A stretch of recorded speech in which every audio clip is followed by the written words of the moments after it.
Hi friends, అందరూ ఎలా ఉన్నారు? చాలా మంది అడుగుతున్నారండి సార్ మీ ఇంటర్వ్యూ కావాలని. ఎవరి ఛానల్లో నా ఇంటర్వ్యూ పెట్టే కన్నా నా ఛానల్లో నా ఇంటర్వ్యూ పెట్టుకోవడం కొంచెం బెటర్ అనమాట. ఇది కూడా చాలా మోస్ట్ రిక్వెస్టింగ్ వీడియో. ఎప్పటి నుంచి అడుగుతున్నారు, ఇప్పుడు కుదిరింది నా గురించి చెప్పడం. నా గురించి అంటే ఏం లేదండి, సింపుల్ అనమాట. బోకు పోరం బోకు బ్రదర్. ఇదేంటి అంటే మరి ఈ అమెరికా ఈ ప్రపంచ యాత్రలు ఎలాగంటే అదే చెప్తాను. ఫస్ట్ హాఫ్ అంతా మనం బోకు అనమాట, సెకండ్ హాఫ్ అంతా మనం హీరో అనమాట. అది ఎలాగైందో చాలా ట్విస్ట్ అలా చాలా ఉంటాయన్నమాట. అందులో చెప్పడం మర్చిపోయాను.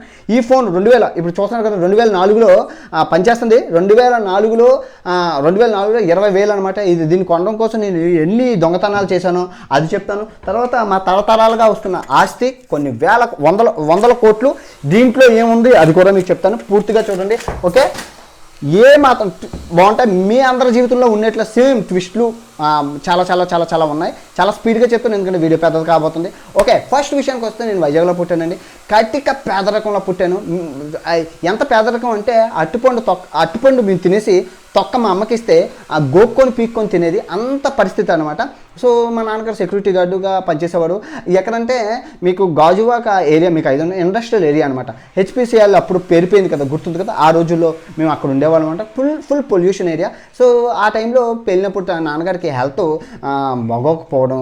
సో 1 year మంచాన పడ్డారు. సో డాక్టర్ ఏం చెప్పాడంటే, సార్ ఏంటి మీ ఆయన గారికి ఇంకా హెల్త్ పాడైపోయింది, ఈ ఎన్విరాన్మెంట్ ఈ పొల్యూషన్ పడదు, ఏదైనా విలేజ్కి వెళ్ళిపోవాలి అని చెప్పాడనమాట. సో విలేజ్కి వెళ్ళిపోవాలి అనుకుంటే వెంటనే విలేజ్కి షిఫ్ట్ అయిపోయాం. తర్వాత చుట్టాలు ఇచ్చిన డబ్బుతోనే చిల్లర కొట్టు చిట్టమ్మ అనే చిన్న షాప్ పెట్టుకున్నాం అనమాట. మీకు తెలుసు, చిల్లర కొట్టు శివాలక్ష్మి మీకు తెలుసు కదా. ఫుల్గా చిల్లర ఉంటుంది, ఫుల్గా డబ్బులు ఉంటాయి. సో హ్యాపీ లైఫ్ అనమాట, బిందాస్. పేదరికం నుంచి మిడిల్ క్లాస్కి వచ్చాం. ఒక అద్దిల్లు, సొంత ఆస్తులు ఏం కొనుక్కోలేదు, కానీ అద్దిల్లుతో పాటు ఫుడ్ అయితే మంచి ఫుడ్ వెళ్ళిపోయింది. ఆస్తులు ఏం లేవు కానీ హ్యాపీ లైఫ్ అనమాట. సో మనంతా దుంపలు పడి గవర్నమెంట్ స్కూల్లోనే హ్యాపీ లైఫ్ అనమాట.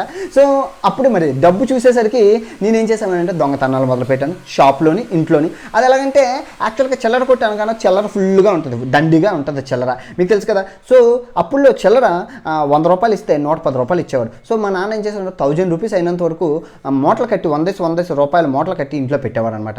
ఒకేసారి మార్కెట్కి తీసుకెళ్తే 110 రూపాయలు వచ్చాయి. నేనేం చేసేవాడంటే ఒక్కొక్క మూటలో నుంచి 2 రూపాయలు దుబ్బేసేవాడిని, ఎందుకంటే అనుమానం రాకుండా. సో మా నాన్నగారు ఎప్పుడు తీసుకెళ్ళి